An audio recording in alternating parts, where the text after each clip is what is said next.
Doctor BR. Ambedkar study centre and charitable ട്രസ്റ്റിന്റെ വാർഷികം July 6-7 ദിവസങ്ങളിൽ കരുനാഗപ്പള്ളിയിൽ നടക്കുമെന്ന് പ്രസിഡന്റ് ബോബൻ ജി നാഥ് വാർത്താ സമ്മേളനത്തിൽ അറിയിച്ചു. Doctor BR. അംബേദ്കർ അവാർഡിന് അഡ്വക്കേറ്റ് എം. ഇബ്രാഹിം കുട്ടിയെ തിരഞ്ഞെടുത്തതായും അദ്ദേഹം അറിയിച്ചു.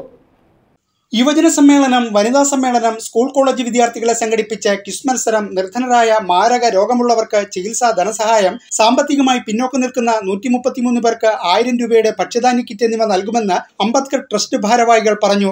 25 ക്യാൻസർ രോഗികൾക്ക് ചികിത്സാ ധനസഹായം, പിന്നെ സാമ്പത്തികമായി പിന്നോക്കം നിൽക്കുന്ന വിദ്യാർത്ഥികൾക്കുള്ള സഹായങ്ങൾ, സൈക്കിള്, തയ്യൽ മെഷീൻ വിതരണം, അങ്ങനെ നിരവധി പരിപാടികളാണ് 7-ാം തീയതി IMA ഹാളിൽ വെച്ച് നടത്തുന്നത്. അതുപോലെ തന്നെ കരുനാഗപ്പള്ളി MLA ചേർന്നുകൊണ്ട് അത് അദ്ദേഹം കഴിഞ്ഞ വർഷവും അതിൻ്റെ അങ്ങേ വർഷവും നടത്തിയ ഒരു പരിപാടിയാണ്. സംസ്ഥാന സ്കൂൾ യുവജനോത്സവത്തിൽ പങ്കെടുത്തിട്ടുള്ള കരുനാഗപ്പള്ളി നിയോജക മണ്ഡലത്തിലുള്ള മുഴുവൻ കുട്ടികളെയും ആ ദിവസം ആ ചടങ്ങിൽ വെച്ച് ആദരിക്കും. അത് അദ്ദേഹത്തിൻ്റെതായിട്ടുള്ള ഒരു പരിപാടിയാണ്.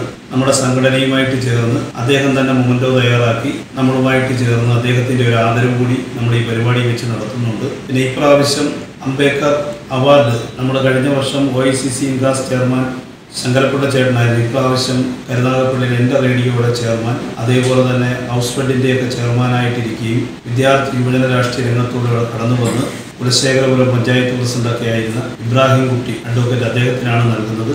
സംസ്ഥാന സ്കൂൾ യുവജനോത്സവത്തിൽ പങ്കെടുത്ത കരുനാഗപ്പള്ളിക്കാരായ വിദ്യാർത്ഥികളെയും വിവിധ മേഖലകളിൽ കഴിവ് തെളിയിച്ച വിശിഷ്ട വ്യക്തികളെയും ആദരിക്കും. ജൂൺ 7 നടക്കുന്ന ചടങ്ങിൽ പ്രശംസാപത്രവും 25,000 രൂപയും ഫലകവും അടങ്ങുന്ന Ambedkar trust award advocate M. Ibrahim കുട്ടിക്ക് സമ്മാനിക്കും.